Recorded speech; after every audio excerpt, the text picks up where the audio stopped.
Okay, so we should be live here. Live in the six-figure house flipper group, six-figure house flippers. Let me just check that we're live. I always got to check. Always takes me a second here. And we are live. Hey, awesome. Great. So today is a Q&A. Q&A is today, question and answer. That's what Q&A stands for. We're going to be talking about your questions, answering your questions. If you have any questions, drop them below now. Go ahead and drop them. Let me make sure the camera adjusts here.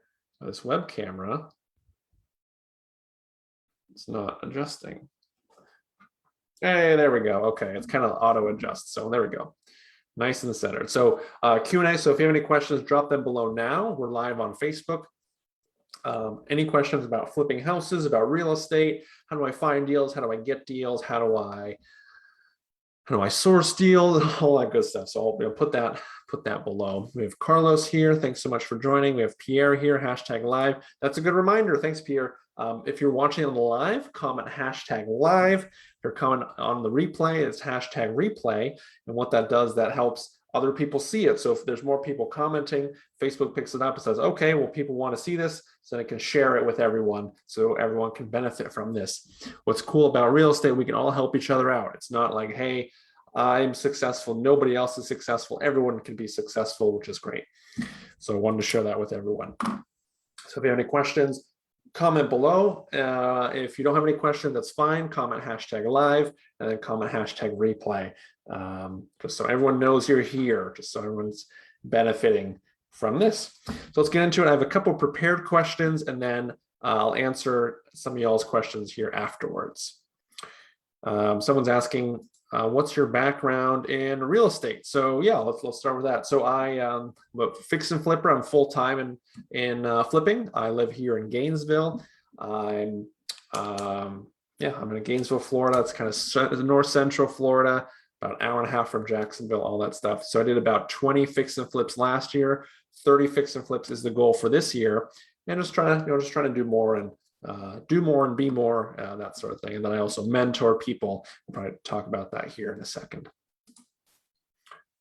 Great. So let's get into it here. So first question here, should I buy a property if it's in a flood zone? So I've done flood zone deals before. I wouldn't necessarily have it stop you. I'd say it's more of like an advanced tool, or it's like an advanced way to look at it when it comes to this stuff. Like I wouldn't recommend it for your first deal. Like for your first deal, I'd recommend what I call like a simple flip, like paint, flooring, kitchen, roof, boom, list it. Advanced stuff is like fire damage, foundation, flood zone as well. It's a little harder. There's nothing wrong with flood zone. It's a little harder to sell. It takes a little bit longer to sell. So you're gonna have to know your market, and also is like know what kind of flood zone it is, because there's different variations. There's flood zone X, flood zone A, flood zone AE, and there's all these different variations. So you have to know how bad of a flood zone it is as well. So that's really key. So I wouldn't say it's necessarily a deal killer. Like if someone gives you a property for free and it's in a flood zone, like I would take that deal happily, or take that house happily. But it's all about the numbers. So that's how I think about it when it comes to flood zones. Got that one. Where's the market going? What do you think about the market? I get this question at least every week. What's going on with the market? So I think overall, there's basically two things when it comes to the market. That's supply and demand, right? Basic economics. Demand is really high just because interest rates are really low, and I imagine they're going to stick around and be low till about 2023 is when the Fed's saying they're going to raise interest rates. So I think demand's going to stay really high for a while. That's the first thing. And then second thing is supply. Supply meaning like inventory, number of houses on the market. And I think the market's starting to cool down, where it's not as hot as it was before, but it's definitely cooling down. It's still really hot, don't get me wrong, folks, but it's still hot. It's still hot, but it's cooling down. So I think they're saying at this rate, it'll be about 12 to 14 months before we're kind of back to normal, meaning pre-corona levels, all things being equal. So that's where the market's going. It is still a hot market. I wouldn't let that hold you back. I hear a lot of people are like, oh, well, the market's so hot. Well, let me wait. Like, when are you going to wait? Are you going to wait for the market to cool down? Like, what's the perfect temperature of the market? Because there is no perfect temperatures, is what you're going to find out. And I've made money you know, when it was cooler, I would have made money. Now, I mean, it's all about the numbers. Like anything that's holding you back is just in your head. So that's kind of where the market's going. So don't let that hold you back. I've also heard people like, oh, the cost of supplies is so high.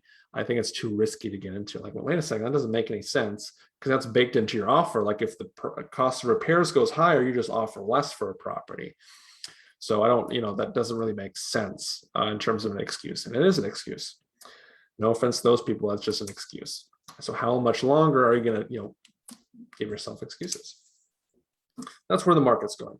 I had this question like, hey, I'm doing a renovation here. Should I do brand new windows in it? So typically, this is how I think about it. This is my overall renovation mental framework. If it's not broke, don't fix it. So meaning, especially with the windows, if it's not broken, you don't have to fix the windows. So if the windows are functional and they work and they open and close, you're good. Call it good. And especially windows nowadays, they're on back order like 2 months to 6 months. So I don't want you to wait for windows to be done by the time you can roll around and get this going. So I don't do windows typically. And then again, the market's so hot, like you wait another day, you'll get another offer, and someone's not going to care about the windows. They just want a place to live, and they'll figure out the windows on their own. So I don't do windows. A lot of people are gonna be like, wait, what is that? What are you talking about? Great. We have some questions here in the chat. So how long have you been flipping? 20 to 30 is a big jump in 1 year. Yeah. So I've been full-time about 3 years now. So my first flip, first year I did 2 flips, then I did 8, then I did 20, then I did 30. So I've been full-time for about 3 years here. That's a question from Laken, and hopefully I'm saying your name right. Laken. Okay, we have a question from Charles here. How much does it cost to start, or can I join your team? If you're interested in the mentorship, we can reach out, have a conversation. I just want to make sure I can, help you first. Like, it doesn't make sense for me to give you the price if I can't help you. It's like, how much does a hamburger cost? Well, okay, are you even hungry? If you're not hungry, then why am I telling you the cost of the hamburger? So that's how I see it in that sense. So what we can do, Charles, if you're okay with it, we can just have a conversation and connect that way. It says, Dale here, do you think it's best to start wholesaling to build up some capital, or just go get a loan? I'd say actually neither. I started out a totally different way. So for my first flip, I had a low 500 credit score, maybe a couple thousand in the bank, and I was still able to get my first flip done. So how did I do that? So I did what's called like a money partner. So they put in the money to buy it, to renovate it, to fix it up. I found the deal, I helped run the deal, I helped sell the deal, and then we split the profit. So yeah, easy peasy. So we just did that. So we called it good. So you don't have to get a loan. You have to wholesale to build up capital. A lot of people get in that mental trap. It's like, no, you don't have to do any of that. You don't need money to flip. I mean, I just want to break that into your guys' head. Build that into your guys' head. That sounded more aggressive than I wanted it to. But it's about the deal. It's not about the money. If you get a good enough deal, like, people will throw money at you. And it's knowing how to structure, like, how do you find a money partner? How do you structure that money partnership? Like, what are the legal documents to protect yourself? It's stuff like that. Can you talk about your first deal? So this is Lycan again. Oh, wait a second. I skipped someone. It says, Ricky, do you bring a contractor to walk through before you buy the property? Typically, no, Ricky. So how I do it, I put it under contract, I get it inspected, and then I close. And with where I'm at and how many flips I've done, I pretty much know what things cost. So I might budget 5,000. It might come in at 6,000, but it's still a deal at that point with like the margins I have on it. If that answers your question. Ricky, can you talk about your first deal? Did you have a mentor? How much money did you start with? Is Lincoln again.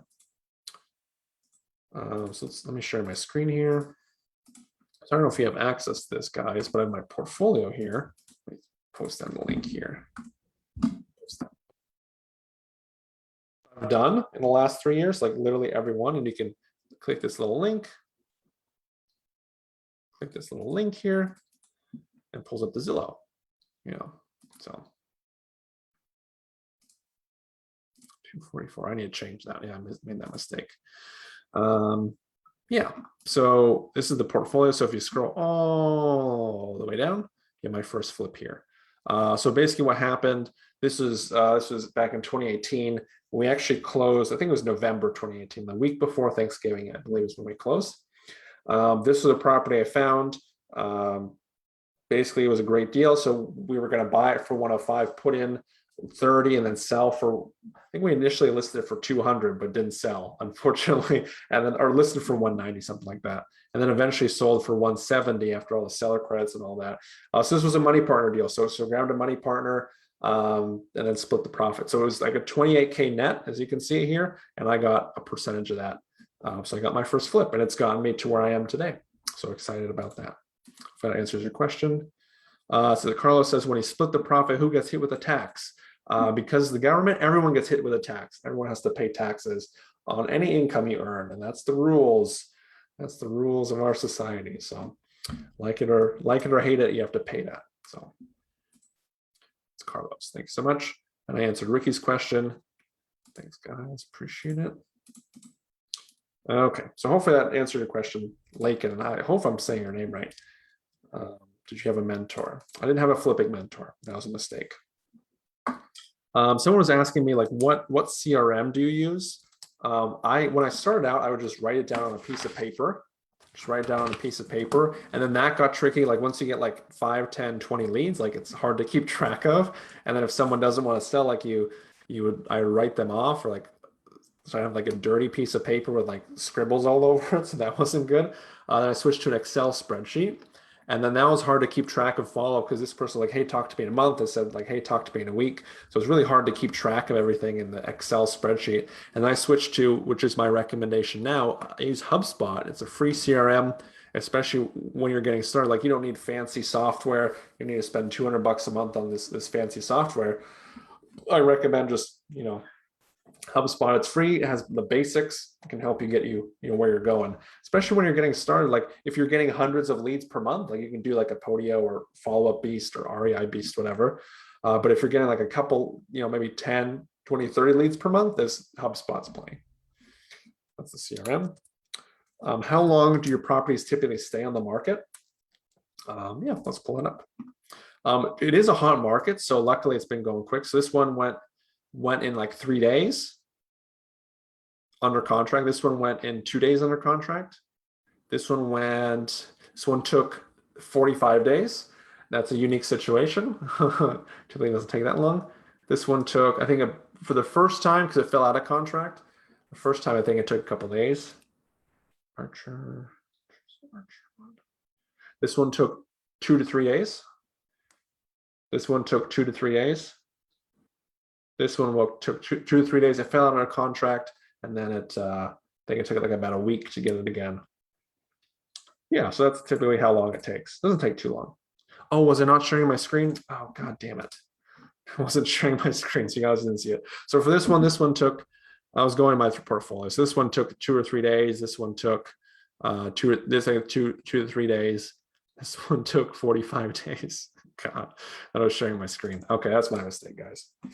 That's how long it typically takes. Trying to read this question.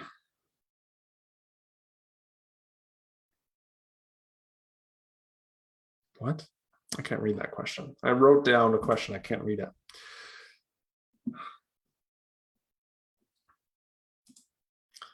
Charles says, do you have to find your own property, or do we have a link to find these homes on our own on Plus? What about homes in other states like overseas or just USA? I think I understand your question. I flip for the US only. People have asked me, like they live in South Africa or Australia. I think I had one Thailand and like one India, actually, interestingly enough. Like, hey, can you mentor me to get started flipping? I really just focus on the US. Because it's a little bit different for like the rules and laws. I was also asked for the UK to flip, and it's just like a different animal. Canada too. I was asked. I don't want to list all the countries where I was asked to mentor someone, but I really just focus on the US. And interestingly enough, I don't know if all mentors are like this. I don't bring on any new students in my area. So if you're in Alachua County, I can't mentor you. I'm sorry. I don't want the competition. Like what I do works and what I teach works. So I don't want to teach you all this great stuff, and then suddenly you're using my techniques against me. Now we're fighting for deals. That's bit me in the butt before. So I mentor people all throughout the United States, only United States. Like if you want to flip here, like if you live in Australia and you want to flip here, like I can work with you. If you live in, Australia and want to flip in Australia, that's not good. If you live in Alachua County and you want to flip in Alachua County, I can't help you out. That's not me. I'll find someone else. You're saying it correctly, is what Lycan says. What are your lead sources? So when you're a beginner, because people ask me this all the time too, like when you're a beginner, to take it back a step, there are like free lead sources and then there's paid lead sources. And when you're getting started, I'd highly recommend the free lead sources. And that's like for sale by owner, Craigslist, Facebook Marketplace, MLS to a lesser degree. So those are free lead sources. So once you get those going and you're really confident, like, okay, what to offer, running numbers, how to talk to sellers, when to say things, how to follow up, negotiation, all those different skills. Once you're confident there, then it makes sense to switch to paid lead sources. So people say like, oh, what are your lead sources? Well, if you don't have the foundations, like it doesn't make sense for me to tell you like, oh, I do this, or I do this, or hey, I do direct mail, or I do cold calling, or I do Google ads. Like that's not going to help you. Not to say I do or don't do those things. Like let's get your foundation straight and like have you confident talking to people. Then we can figure out those paid stuff. Because if you're afraid to talk to people and you have that sort of shyness to pick up the phone, like it doesn't matter what lead source I'm using. Like that's not going to change you getting deals. So that's hopefully that makes sense. I know it's an answer / non-answer, but that's what's going to be best for you. It's going to help you out the most. I still can't read this question here.